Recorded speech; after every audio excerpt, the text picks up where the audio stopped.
네, 우리 하나님 말씀 보겠습니다. 예레미야 42장 6절 말씀 한 절이니까요. 우리 함께 다 같이 읽도록 하겠습니다.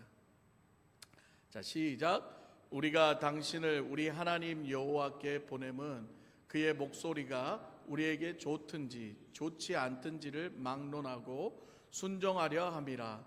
우리가 우리 하나님 여호와의 목소리를 순종하면 우리에게 복이 있으리이다 하니라. 아멘. 할렐루야. 이제 우리 예레미야 말씀 이제 읽고 계시죠? 제가 잘 맞춰서 하고 있어요. 제가 지금 설교를 이제 42장 이제 들어갈 거예요. 오늘부터 아마 맞을 거예요.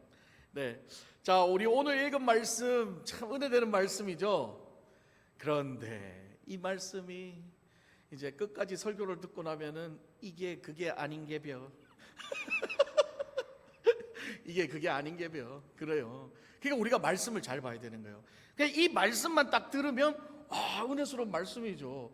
근데 이 말씀을 누가 했느냐? 그리고 이 말씀의 저 속 깊은 데의 배경이 진짜 진심으로 한 말인지 아니면 베베 꼬아가지고 한 말인지를 우리가 성경을 배경을 알아야 그 뜻을 알죠. 그러니까 맨날 이렇게 구절만 가지고 하나님 은혜의 말씀이 나면 안 되는 거예요. 성경은 제가 늘 말씀드리죠. 전체 배경 그리고 전체의 이 예레미야를 통해서 하나님이 무엇을 말씀하시는지 그 핵심 주제를 알고 이걸 봐야 이 어떤 뜻인지를 이해가 가는 거예요. 자, 우리 기생충이라는 영화 아시죠? 기생충 보셨죠? 봉준호 감독의 기생충이라는 영화. 한국 영화에도 불구하고 아카데미의 각본상, 작품상, 감독상, 편집상, 미술상, 국제영화상 6개 부분에 노미네이트돼서 4관왕을 차지했습니다. 이제 기적 같은 일이에요. 한국 영화 역사상 아카데미상을 받은 것도 최초이고 영어가 아닌 언어로 이 영화가 작품상을 받은 것도 아카데미 역사상 최초라고 합니다. 자, 어마어마한 일인 거죠. 자, 이 기생충이란 영화의 줄거리는 심플해요. 이 상류층의 사람인 박사장내와 하류층 사람인 기택내가 등장하는데 이 장마가 오면 집에 물이 가득 차서 늘 고생하는 반지하에 살아가는 이 기택내 가족들이 이 상류층 박사장내 가족들을 치밀한 계획으로 사기를 치고 속여가지고 자기들의 필요한 것들을 채워나가는 일종의 블랙 코미디 영화입니다. 이 하류층인 기택의 아들 기우가 박사장내에 어떻게 접근할지를 아버지한테 얘기를 다 하는 거예요. 아버지, 내가 이렇게 접근해서 뭐 과외 선생으로 들어가서 뭘 소개해가지고 이렇게 해서 서류 가짜로 다 만들고, 아들이 또 기가 막히게 포토샵을 잘해가지고요 가짜 뭐 이런 학위 뭐 이런 걸 너무 잘 만들어요. 이렇게 쫙 해서 아버지한테 설명을 쫙 해요. 그리고 나서 내가 이렇게 계획이 있습니다 이랬더니 이 송강호가 아들아, 넌 참 계획이 다 있구나 이렇게 영화에 그 대사가 나와요. 아들아, 넌 참 계획이 다 있구나. 근데 이 대사가 참 이 영화의 전체 줄거리를 말하듯이 참 큰 명대사입니다. 여러분, 계획이라는 게 뭔가요? 계획, 영어로 플랜이라 그러죠. 이 계획의 이 사전적 의미가 뭐냐면 목적을 수행하기 위하여 앞으로 할 일에 대한 방법이나 절차 등을 미리 생각하여 나타낸 단계, 목록, 도표, 내용 등을 가리킨다라고 해요. 그리고 이러한 내용을 정하는 일 자체를 계획이다라고 해요. 이게 사전적 의미예요. 자, 우리의 삶 속에서 이 계획이라는 걸 세우는 건 참 중요한 일이죠. 아무 생각도 없이 그냥 무계획으로 대충 닥치는 대로 사는 사람은 항상 어때요? 불안하죠. 뭔가 불안해요. 저러다가 뭔 일 터지는 거 아니야? 저러다가 아무데나 그냥 그렇죠. 아무거나 막 먹다가 막 살쪄가지고 비만 돼가지고 막 당뇨 걸려가지고 막 나중에 다리 자르고 눈 나가고 막 그렇게 되는 거예요. 그렇죠. 그러니까 이 알 수 없는 미래에 대한 불안감 때문에 많은 사람들이 뭐를 세워요? 계획을 세우죠. 그렇죠. 저축을 왜 해요? 알 수 없는 나의 미래를 위해서 돈을 저축을 하고, 또 사업은 또 왜 해요? 알 수 없는 나의 미래를 위해서 지금 미리 사업을 하고, 또 여러분 연금 뭐 이런 거 왜 내요? 알 수 없는 나의 노년의 생활을 위해서 미리 다 돈을 미리 적금하고 계획하는 거죠. 그렇죠. 우리의 삶 속에서 계획을 세우는 건 참 중요해요. 그런데 문제는 뭐냐? 이 계획을 세우는 목적이 무엇이냐?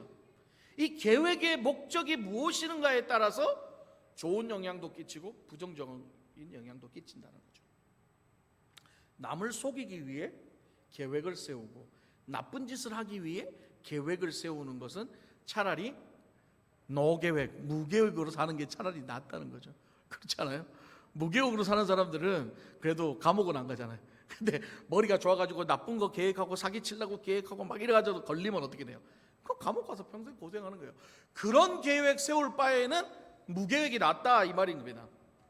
자, 오늘 예레미야 42장의 내용은요, 그냥 42장만 읽어서는, 이 한 장만 읽어서는 이 성경의 내용을 이해할 수가 없어요. 그러니까 41장, 42장, 43장 요 세 개가 세트예요. 그러니까 41장의 스토리 다음에 42장의 내용이 나와서 43장의 결론을 맺는 거죠. 여러분, 우리 영화 시리즈 3부작인데 1부 안 보고 중간에 2부만 보면 내용 이해가 돼요, 안 돼요? 이해가 안 되죠. 갑자기 이놈이 왜 죽었지? 궁금한데 이것 좀 어떻게 되지? 그럼 어떻게 돼요? 1부를 다시 찾아봐야 되겠죠. 1부를 봐야 줄거리를 보고 앞에 걸 봐야 2부의 영화가 이해가 가는 것처럼 오늘 성경 말씀도 42장만 가지고는 안 돼요. 1장을 충분히 내용을 이해하고 42장을 보고 나면 43장의 결론은 이렇게 나겠구나라는 게 깨닫게 된다는 거예요. 그렇습니다. 41장을 살펴보면요, 이 왕의 대신인 왕족 출신의 누가 나타나냐면 이스마엘이라는 인물이 등장합니다. 이 이스마엘이라는 인물은요, 완전 아람무인의 사람입니다. 무계획. 아까 말했던 대로 무계획. 그러니까 그가 하는 행동은 늘 불안해요. 뭔 짓을 저지를지 모르는 진짜 일촉즉발의 뭐랄까요, 이 지뢰 같은 사람이 언제 밟으면 터질지 폭탄 같은 사람인 거죠. 그는 성경 내용을 보시면 밥 먹듯이 살인을 저지르고, 그가 살인을 저질렀던 그 결과가 어떤 결과를 초래하냐면, 그가 사람을 죽였는데 그 저지른 실수가 바로 바벨론 왕이 미스바 땅에 총독으로 세운 그달리아라는 총독을 죽여버려요. 그리고 그것만으로 끝나는 게 아니야. 그 그달리아와 함께 있던 유다 사람도 다 죽여버려요. 그리고 바벨론의 군인들까지도 다 죽여버리는 사건이 일어납니다. 바벨론은 강대국이었습니다. 그런데 그 강대국의 왕이 세운 총독을 누가? 이스마엘이 그냥 죽여버려요. 기분 나쁘게 죽여버려요. 뭐 계획이 없지. 강대국을 생각했으면 절대 안 죽이겠지. 괜히 이거 잘못 죽였다가 보복당하면 어떡해. 그러니까 그런 계획이라기보다는 좀 생각이 있으면 안 죽이죠. 아무 생각이 없는 거예요. 그냥 막 죽여버렸어. 밥 먹다가 죽여버려. 그리고는 옆에 있던 덩달아 있던 유다, 이것도 뭐야? 그래서 이또 또 죽여버리고. 그러더니 바깥에 군인들이 있으니까 넌 또 뭐야? 그래서 또 죽여버리고. 말 그대로 아무 생각이 없는 정신 빠진 놈이죠. 정신 빠진 놈이 그냥 닥치는 대로 그냥 막 죽이는 거죠. 이때 남유다의 새로운 지도자 가레야의 아들 요하난이라는 사람이 이 이스마엘의 만행의 소식을 듣고 이스마엘을 혼내러 치러 가서 미스바에서부터 이 이스마엘에게 끌려갔던, 이스마엘에게 남유다 백성들 끌려갔어요. 그래서 그들을 구출해냅니다. 그런데 정작 이스마엘은 죽이지 못해요. 도망을 가버립니다. 자, 그런데 문제가 뭐냐면 아까 처음에 얘기했던 대로 이스마엘이 아무 생각 없이 누구를 죽였어요? 바벨론의 총독 그달리아를 죽였다는 거예요. 그러니 당연히 누가 보복할 거예요? 바벨론이 보복을 하죠. 자기 나라 총독을 죽였으니 누구를 보복할까요? 남유다를 보복하죠. 이스마엘한테 보복 안 해요. 남유다한테 보복하는 거예요. 그러니까 이 보복이 예상되니까 이게 두려운 거예요. 남유다의 이 요하난이. 그래가지고는 무슨 생각을 하냐? 아유, 저 꼴통 이스마엘 때문에 우리가 지금 작살나게 생겼다, 지금 이건 거예요. 괜히 엄한 놈이 지금 사고치고 지금 뒷수습은 누가 해야 된다? 지금 남유다가 해야 되는 거예요. 그러니까 무섭죠. 바벨론이라는 거대한 강국이 이제는 누가 죽였어? 일로 와. 이게 이렇게 되는 거니까. 그러니까 이제 이 사람이 뭐를 생각했냐? 안 되겠다. 돌아가자. 어디로? 애굽으로 돌아가자. 참. 여러분, 이 이스라엘 백성에게 있어서요, 애굽이라는 건요, 뭐냐면은 늘 자신들의 뭐예요? 옛 습관, 옛날에 가졌던 자신들의 과거, 옛날에 가졌던 자신들의 그런 뭐랄까요? 오늘날로 말하면 세상에서 즐겼던 그런 것들을 생각하는 거랑 똑같은 거예요. 그러니까 뭐가 좀 안 되고 뒤틀리고 꼬이면 어떻게, 에이 모르겠다, 돌아가자 이건 거죠. 어디로? 애굽으로. 그럼요. 그러면서 이 요하나니 어떻게 해요? 애굽으로 돌아가겠다고 마음을 먹습니다. 그리고 애굽으로 다시 돌아가다가 가는 길에 베들레헴 근처 게롯 게임이라는 곳에 머물러 가지고요, 갑자기 무슨 생각이 들었냐? 선지자 예레미야가 생각이 난 거예요. 그래서 예레미야를 불러가지고, 야, 네가 믿는 신에게 도움을 좀 요청하자, 그렇게 얘기해요. 그래서 예레미야에게 뭐를 요청하냐? 기도를 요청합니다. 2절에서 3절 봅니다. 함께 읽겠습니다. 시작.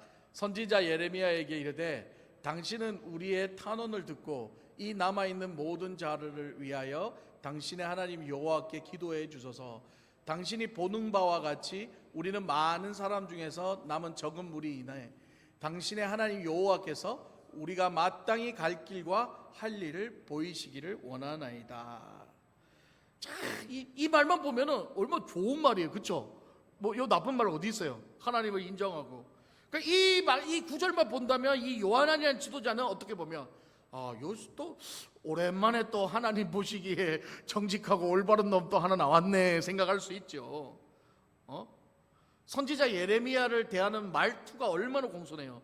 제가 이 말씀을 묵상하다가 먼저 예레미야에게 뭐라고 호칭을 해요? 당신이라는 호칭을 합니다. 예레미야는 한참 아래인데도 당신이라고 해요. 게다가 말도 얼마나 이쁘게 해요. 당신의 하나님 여호와께서 우리가 마땅히 갈 길과 할 일을 보이시기를 원합니다. 게다가 오늘 6절 말씀, 드디어 우리가 오늘 읽었던 6절 말씀, 이걸 보면 정말 하나님에 대한 신뢰가 나타나죠. 6절 다시 한번 읽겠습니다. 시작. 우리가 당신을 우리 하나님 여호와께 보내면 그의 목소리가 우리에게 좋든지 좋지 않든지를 막론하고 순종하려 함이라. 우리가 우리 하나님 여호와 목소리를 순종하면 우리에게 복이 있으리라 하니라. 아멘. 아멘이죠. 야, 이 또 정직한 명 하나 나왔네. 우리 목소리가 좋든지 좋지 않든지라는 의미가 뭘까요? 결과가 좋든지 결과가 안 좋든지 우리는 하나님의 뜻에 순종하겠습니다 라는 거죠. 그리고 뭐라고 얘기해야 돼요? 아주 그냥 성경의 핵심을 얘기해요. 하나님의 뜻에 순종하는 게 뭐다? 복이다. 할렐루야. 할렐루야. 여러분, 하나님의 뜻에 순종하는 게 복인 줄 믿습니까? 그러나 요하나는 그렇지 않아요. 말은 이렇게 하는데, 제가 서두에 기생충이라는 영화의 대사를 말씀드렸죠. 뭐라 그랬어요? 아들아, 넌 다 계획이 있구나. 요하나나, 넌 다 계획이 있구나. 이 요하난이라는 놈이 다 계획이 있었던 거예요. 그 계획이 뭔가요? 그 기생충의 아들 기후의 계획이 뭐였어요? 사기치는 거였잖아요. 자기는 쥐뿔도 없는데 학력 위조하고 포토샵으로 다 만들어가지고 다 사기쳐가지고 그 집에 겨들어가서 다 누리고 살잖아요. 사기치는 거예요. 계획의 목적이 어떻게 돼요? 나쁜 거죠. 악한 거죠. 목적이 달랐다는 거죠. 여러분, 사기치는 사람들 정말 나이스합니다. 안 그래요? 사기치는 사람들 진짜 나이스해요. 친절합니다. 뭐 간이라도 다 빼줄 것처럼 얘기해요. 그리고 말도 얼마나 예쁘게 하는데요. 어머, 고객님 오셨어요. 일로 오세요. 고객 앉으세요. 뭐가 필요해요? 갑자기 생각난 건데, 뭐 말씀 드려도 되는지 모르겠네. 장로님 죄송합니다. 송 장로님. 우리 송 장로님이 지은 집사님하고 브랜스로 여행을 갔는데 그 사이트에 뭐 이렇게 뭐 100불 기프트 카드도 주고 뭐 199불에 뭐 호텔에 뭐에 뭐 이렇게 정말 싸게 딜이 잘 나온 거예요. 그래서 장로님이 좋은 기회다 그걸 딱 해가지고 가셨죠. 근데 웬걸 붙잡아 놓고 무슨 콘도 이런 거를 계약을 하라고 붙잡아 놓고 그거를 설명을 하기를 시작하는데 2시간 3시간을 그냥 그거 100불 기프트 받겠다고 그냥 앉아가지고 그걸 얼마나, 근데 처음엔 나이스하죠. 그걸 얼마나 나이스해요. 이렇게 멋지게 포장해가지고 사람들을 현혹하죠. 근데 가서 들어보면 결국은 뭐예요? 콘도 회원권 사고 뭐 이런 거예요. 돈을 엄청나게 쓰게 만드는 거죠. 그러니까 그거를요 정신 안 차리고 들으면 홀깃해가지고 주머니가 다 털어내는 거야. 이게 다 털어내는 거야. 할렐루야. 아멘 안 하시네. 역시 우리 성도들 훈련이 잘 돼 계시는구나. 아멘 하면 큰일 날 뻔했네. 여러분, 이 다단계 회사들, 네트워크 마케팅 회사들 정말 친절합니다. 정말 친절하고 나이스하고 잘해주고 뭐 해달라는 대로 다 해줘요. 그렇죠. 어떻게 해서든지 어떻게 그 사람이 쏙 빠져들게 만들어요. 막 립서비스도 잘하고. 그러나 나중에 결국은 어떻게 돼요? 주머니 다 털리는 거지 뭐. 다 털리는 거예요. 다 털리는 거예요. 내 거 다 털어넣는 거예요. 나중에 오메 정신 차리고 왔더니 없네. 다 털리고 없네. 집안에는 물건만 가득 쌓여있네. 그때 이미 후회할 소용없는 거죠. 자, 오늘 이 요한한 지도자의 계획이 무엇이었냐면은 자신이 두려워하는 바벨론을 피해서 어디를 가려고 그랬어요? 애굽으로 다시 돌아가는 게 자기의 계획이었다는 거죠. 이미 요한하는요 자기가 애굽으로 돌아갈 것을 이미 결정이 끝난 거예요. 이게 물어보는 게 아니었어요. 예레미야에게 내가 애굽으로 돌아가면 될까 안 될까 하나님 앞에 기도 좀 해봐가 아니라 이미 애굽으로 돌아가고 있는 과정 중에 베들레헴에 들러가지고 예레미야에게 기도를 요청했다는 거죠. 여러분, 애굽은요 이스라엘 백성의 아픈 과거입니다. 다시 말해 이스라엘 백성이 다시는 돌아가지 말아야 할 장소이죠. 왜? 누가 거기서 꺼냈어요? 하나님이 꺼내셨으니까요. 광야 생활을 하던 이스라엘 백성이 늘 하나님께 불평불만하며 쏟아냈던 말이 뭐예요? 우리가 애굽에서 잘 먹고 잘 사는데 뭐하려 우리를 끌고 와가지고 여기 뭐 사막에서 추운데요 고생하게 만들고 맨날 메추라기만 먹게 하고 맨날 그냥 만나만 먹게 하고 딴 건 못 먹고 투덜투덜 불평할 때마다 뭐라고 얘기해요? 애굽에서는 소고기도 먹고 돼지고기도 먹고 애굽에서 노예 생활해도 그래도 먹고 싶은 거 내 맘대로 먹고 살았는데 광야 생활하니까 맨날 시키는 것도 많고 제사법은 또 그렇게 어렵게 만들어가지고 맨날 뭐 소 잡고 아니 양 잡고 뭐 비둘기 잡고 맨날 잡아야 되고 불평불만이 넘쳐나는 거죠. 그러니까 맨날 하는 말이 뭐예요? 애굽으로 돌아가고 싶다. 애굽으로 돌아가고 싶다. 맨날 그거예요. 결국 뭐야? 애굽이라는 것은 이스라엘 백성의 불평불만의 근원이며 불순종의 대표적인 거라고 말할 수 있어요. 그러니까 하나님은 어떻게 해요? 그 계획을 막으셨다는 거죠. 그러나 이미 요한안의 계획은 정해져 있어요. 자신이 두려워하는 바벨론 왕의 공격을 피하기 위해 다시 애굽으로 돌아가는 것이죠. 그러면 왜 요한안은 예레미야 선지자에게 왜 그렇게 친절하게 예의 바르게 하나님 앞에 당신이 어떻게 이렇게 했을까요? 그게 바로 이 요한안의 계획이었다는 거죠. 이미 자신은 모든 결정을 내린 상황이었고 이 결정에 대한 불안함, 그 불안함을 예레미야 선지자를 통해 뭘 받고 싶어 하는 거예요? 괜찮다. 애굽에 가도 괜찮다. 이 대답이 듣고 싶었던 거죠. 그러니까 그때까지는 나이스한 거죠. 하나님의 말씀에 순종하는 것이 아니라 내가 결정한 것들을 하나님으로부터 인정을 받아내고 싶은 거예요. 여러분, 이게 중요한 거예요. 그러니 예레미야 선지자에게 나이스하게 할 수밖에 없죠. 난 지금 애국으로 돌아가는데도 뭔가 불안하거든요. 불안해요. 그러니까 뭐예요? 야, 예레미야야, 가서 너 신에게 좀 잘 좀 얘기해가지고 내가 지금 하는 거 괜찮다, 가도 괜찮다, 얼른 가라 하는 이 뭐랄까요, 일종의 안정감에 대한 대답을 얻기 위해서 나이스하게 했던 거죠. 그러면 예레미야 선지자한테 어떻게 한 거예요? 야, 내가 너한테 나이스하게 해줄 테니까 너도 나한테 나이스한 대답을 갖다 주렴 하고 나이스하게 한 거예요. 여러분, 그게 바로 6절입니다. 당신의 하나님이 말을 좋게 하든 나쁘게 하든 나는 당신의 하나님의 뜻에 순종하고 그 순종하는 것이 복이다라고 얘기하는 거예요. 그게 어떻게 좋은 말인가요? 경상도 말로 꼬롬한 말이죠. 꼬롬한 말, 속으로 나쁜 생각하면서. 사랑하는 여러분, 제가 늘 말씀드리지만 우상 숭배와 하나님을 섬기는 차이가 뭐라고 그랬어요? 우상은 누가 만들어요? 사람이 만들죠. 그리고 우상은요, 인간이 만들어 놓은 우상은요, 인간이 원하는 대로 좋은 말 해주고 좋은 거 해주고 해달라는 거 다 들어줘야지 절대로 토달면 안 돼. 절대로 네거티브한 얘기하면 안 돼요. 우상은 복 달라 하면 복 주고 내 편 들어 달라 하면 내 편 들어주고, 절대 간섭하거나 어떤 인간이 내린 결정을 야 이거 잘 될 거지 했을 때 노 안 돼 이런 소리 절대 하면 안 돼요. 무조건 잘 된다 해줘야 돼. 그게 뭐예요? 우상이에요. 우상. 그러려고 우상 만드는 거예요. 여러분, 혼날라고 우상 만드는 사람 있어요? 내가 우상 만들어 놓고 아이고 맨날 우상이 혼내. 아이고, 그럼 뭐예요? 때려 부셔야지. 이씨 나한테 안 좋은 소리 하고 나한테 못되게 하는 우상을 당장 때려 부셔야죠. 우상을 만드는 건 뭐예요? 늘 나한테 좋은 거 해줘야지. 아 오늘 짜증나 죽겠네, 힘들어 죽겠네. 어떻게 생각해? 당신이 최고십니다. 딱 이렇게 그렇지, 역시 넌 나의 우상이야. 이게 우상이죠. 그런데요, 우리 하나님은 반대예요.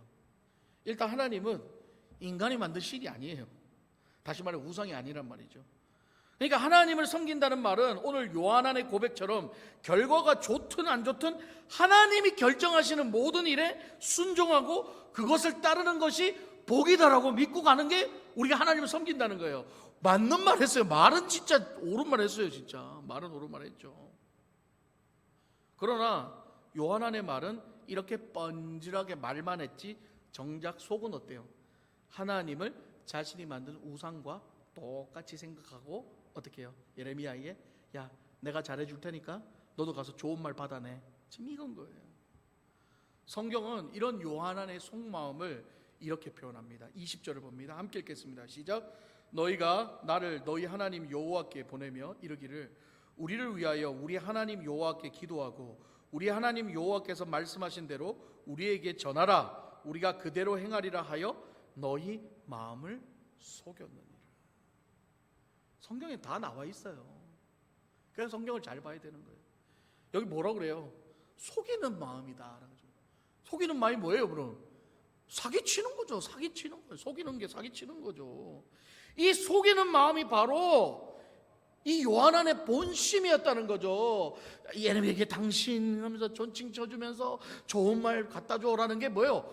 속으로는 하나님 뜻 얘기하지 말고 내 결정에 니들이 좋다고 반응해 줘, 이거였죠. 바로 43장에 가면 2절부터 4절을 통해서 요한안의 본격적인 속마음이 나오기 시작합니다. 43장 2절에서 4절 봅니다. 시작. 호사의 아들 이사랴와 가랴의 아들 요한안과 모든 오만한 자가 예레미야에게 말하기를, 여기서부터 보세요. 네가 거짓말하는도다. 우리 하나님께 여호와께서 너희는 애굽에서 살려고 그리로 가지 말라고 너를 보내어 말하게 하지 아니하셨느니라. 이는 네리야의 아들 바룩이 너를 부추겨서 우리를 대적하여 갈대아의 사람의 손에 넘겨 죽이며 바벨론으로 붙잡아가게 하려 함이라. 이에 가레의 아들 요하난과 모든 군 지휘관과 모든 백성이 유다 땅에 살라 하시는 여호와의 목소리를 순종하지 아니하고. 본색이 드러났죠. 오늘 이렇게 말씀을 쭉 같이 봐야 되는 거예요. 분명히 우리 하나님은 요한안이 그렇게 번지르하게 말해도 그 속을 다 깨뚫고 계셨던 거예요. 그리고 나서 예레미야 선지자를 통하여 어떻게 얘기하시나요? 애굽으로 절대 돌아가지 마라. 너희가 애굽으로 돌아가면 반드시 심판받는다. 내가 너희와 함께 할 테니 바벨론 두려워하지 마. 내가 너희와 함께 할 테니 너희는 내가 준 가나안 땅으로 가서 살아라 라고 하나님이 예레미야를 통하여서 뭐예요? 요한안에 원하는 답을 주신 게 아니라 하나님이 원하는 답을 주셨다는 거죠. 할렐루야. 그때 지금 이 반응이 이런 거예요. 뭐라고 얘기해요? 야, 우리 하나님 여호와께서 너희는 애굽에 살려고 그리로 가지 말라고 절대 하지 않으셨다고. 네가 지금 거짓말하고 우리를 속인다고 예레미야한테 당신에서 지금 어디로 갔어요? 지금 야이씨 네가 이렇게 된 거예요. 그렇습니다, 여러분. 사기치는 사람이요, 처음에는 막 있잖아요. 고객님 여기 앉으세요 뭐 해서 이제 뭐예요? 설명하잖아요.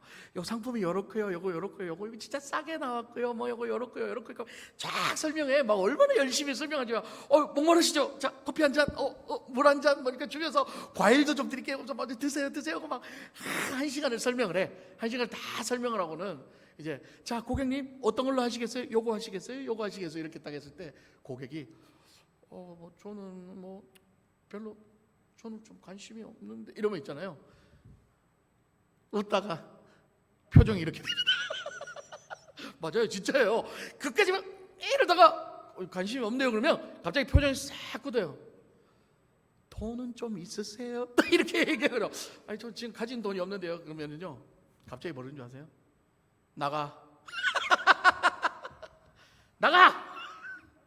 바로 쫓아내요. 어디서 거지 같은 게 들어와가지고 나! 자기 속마음이 나오는 거죠.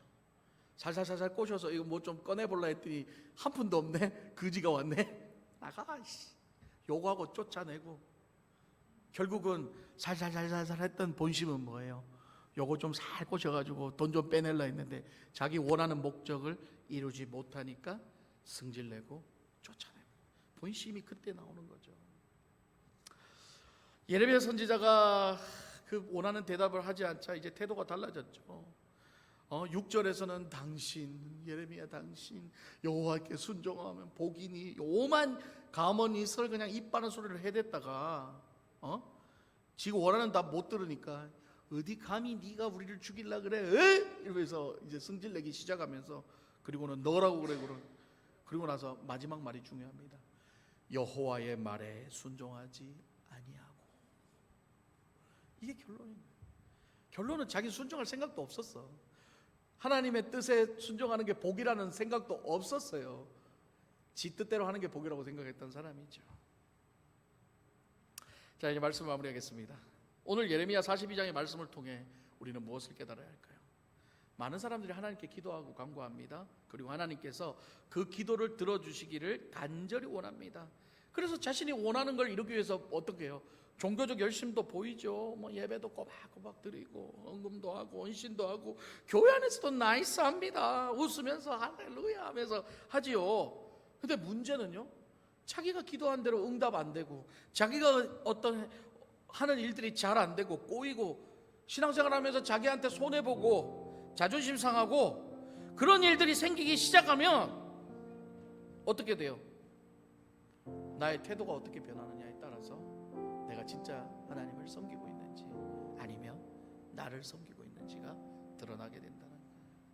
아무리 내 입으로 좋은 말, 신앙적인 말 그런 말 해도 내가 손해보거나 내가 원하는 대로 뭔가 되지 않았을 때 불같이 화내고 사람들한테 상처 주고 욕하고 그렇게 행동을 한다면 그 사람은 정말 하나님 보시기에 올바른 삶을 살아가고 있는지 아닌지를 돌아봐야 된다는 거예요. 결국 이스라엘 백성의 이집트는 불순종의 대명사며 자신들의 계획대로 살아가려는 죄의 본성이었다는 거예요. 하나님은 철저하게 이 이집트로 돌아가지 말고 하나님의 말씀에 순종하고 살아가라고 우리에게 명령하고 계신다는 거죠. 제가 알카사 사랑의 교회 부임하고 1월에 장로님들과 당회를 하면서 1년 계획을 세웠습니다.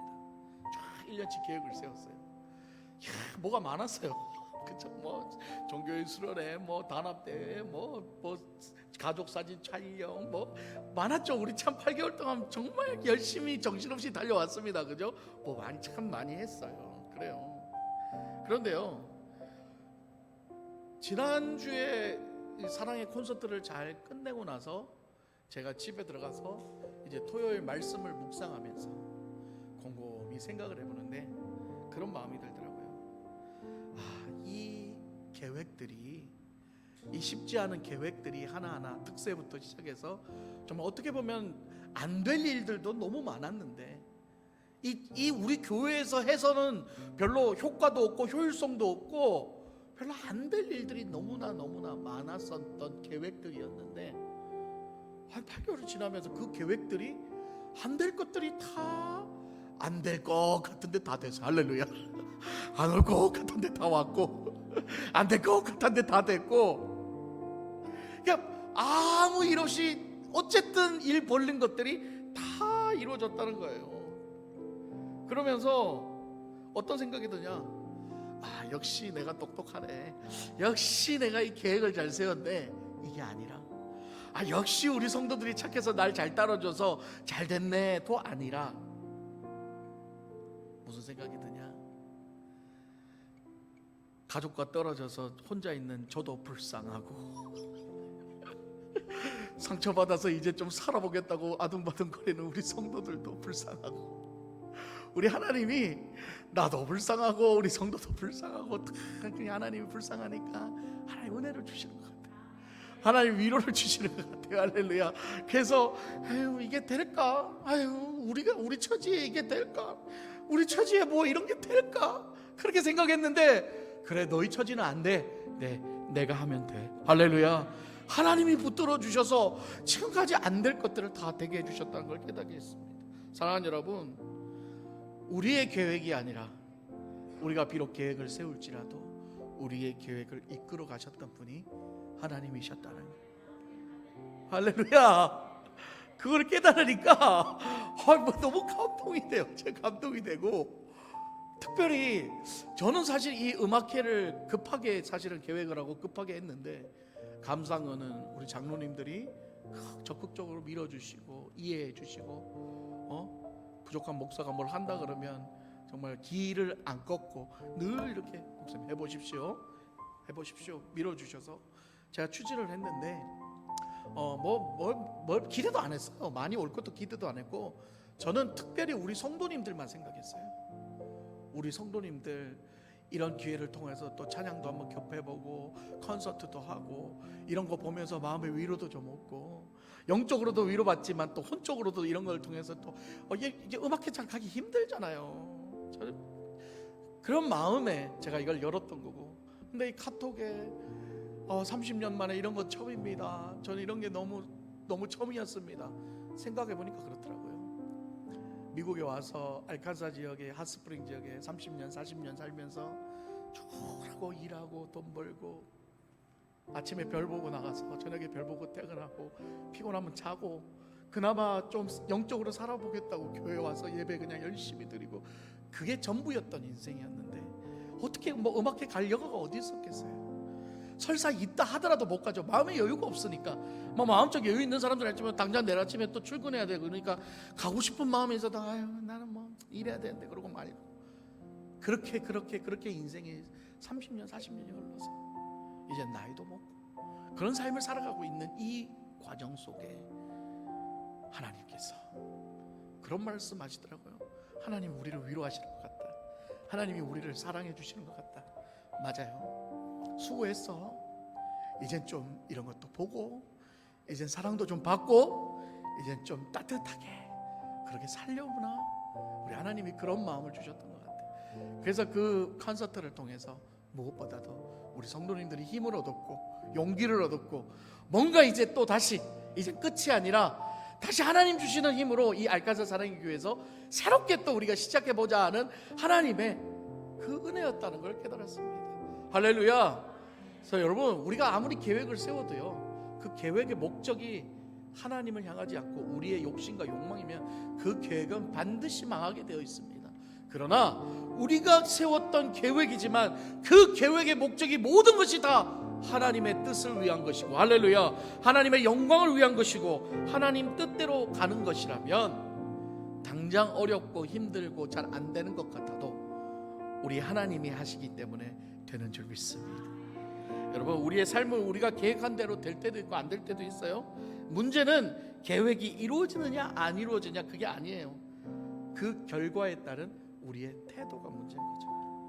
우리가 계획하는 대로 안 이루어져도, 오히려 더 힘든 상황이 오더라도, 내가 기도한 대로 응답이 되지 않더라도 우리 앞에 펼쳐진 모든 결과는 다 하나님의 섭리 안에 이루어졌다고 믿고 그 하나님의 뜻에 순종하는 것이, 아까 성경에 뭐라고 그랬어요? 복이다 라고 얘기했던 거예요. 할렐루야. 이것이 바로 진짜 하나님이 기뻐하시는 신앙의 자세예요. 그렇다고 무계획으로 살아가라는 말 아닙니다. 계획을 세우세요. 간구의 기도도 하세요. 그러나 우리의 태도는 늘 한결같아야 합니다.